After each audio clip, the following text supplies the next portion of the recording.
Hello. In part 1 of this series we looked at an image of King Athelstan from an illuminated manuscript of around 930 in which Athelstan is shown presenting a copy of the Life of St Cuthbert by Bede to the saint in person. It's particularly significant because the book and this frontispiece was commissioned by Athelstan as a gift to the monks of St Cuthbert's Lindisfarne monastery, then in temporary exile at Chester Street. The image chosen by Athelstan presents the king as a pious and generous patron of religious communities, a king who has a personal relationship with St Cuthbert. King Edgar adopts a similar pose in a royal charter of the mid-960s, refounding the Benedictine New Minster at Winchester, later moved to Hyde Abbey when a new Norman cathedral was built on the site. This image became a frontispiece for a collection of manuscripts as further grants were received by the Abbey. Here Edgar, with the Virgin Mary and St Peter, patron saints of the new minster, standing on either side, presents his charter to Christ in Majesty, who gives his blessing. Also belonging to the new minster at Winchester, this image from around 1031 of Canute and Emma of Normandy is from the Liber Vitae, or Book of Life, containing, amongst other material, the names of benefactors and members of the Minster community to be read out during a daily Mass in the belief that their names might then be entered in the eternal Book of Life and gain their passport to paradise. The first names in the book are those of Canute and his queen Emma of Normandy, also known as Ælfgifu, widow of King Athelred, whose marriage to Canute helped legitimise his position. Significantly, she and Canute are shown as equally important. The scene records a real contemporary event, the donation of a large gold cross to the minster. Beyond that, Canute and his queen are shown occupying a place of importance in the spiritual realm. Above the cross is the risen Christ, holding what is presumably the heavenly Book of Life.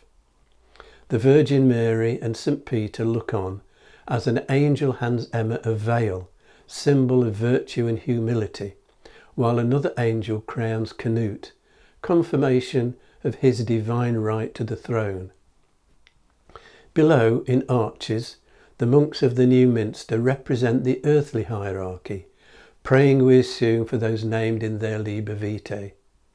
The brother in the centre of the group holds an open book. Incidentally, the gold cross went missing in the 12th century, and what happened to it remains a mystery. From the 14th century, more technically sophisticated and realistic royal portraits appear.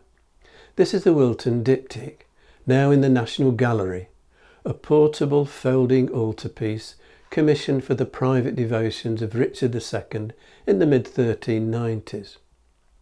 On the outside are Richard's personal arms and emblem, a chained white hart. Inside, the two scenes interact. On the left panel, a kneeling Richard is presented by St John the Baptist, St Edward the Confessor and St Edmund the Martyr to the Virgin Mary and Christ child, who are surrounded by angels.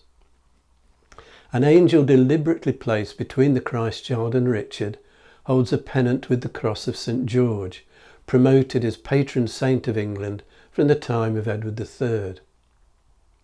Intended for personal use rather than public viewing, but nevertheless portraying a claim to a direct connection between spiritual authority and earthly power. A strong resemblance between the saints and Richard's grandfather, Edward III, with his sons, Edward the Black Prince, Richard's father, and Richard's uncle, John of Gaunt, suggests this may also be a family portrait. This image of Richard III dates from 3 decades after his death at the Battle of Bosworth, but is believed to be a copy of a lost original painted from life, a belief borne out by the close resemblance to a facial reconstruction based on a 3D scan of the skull following the discovery of Richard's remains. There were plenty of customers, both individuals and organisations, keen to make a public show of their loyalty to the crown by displaying a portrait. In this image, clothing and jewellery emphasise Richard's status. His robe is imported cloth of gold silk lined with fur, probably sable, worn over a red velvet tunic and with a black velvet hat. A gold chain is studded with diamonds and pearls. The jewel on his hat is in the form of a rose en soleil, a sunburst rose, a Yorkist symbol adopted by his brother Edward IV. Richard toys with a ring, a symbol of fidelity. Stepping beyond the medieval into the Tudor period, this portrait of Henry VIII is a copy by one of his pupils of a mural at Whitehall Palace by Henry's court artist Hans Holbein the Younger. It was painted around 1537. Henry was 46, but wanted to project a young and virile image. The painting is much larger than life. The pose one of confidence, feet wide apart, fists clenched, dagger at hand, looking directly at the viewer, whose eyes would probably have been level with Henry's rather prominent codpiece. Henry is bejewelled and dressed in the finest fabrics, and Holbein has slimmed him down, made his legs longer, adding elegance to the image of powerful masculinity.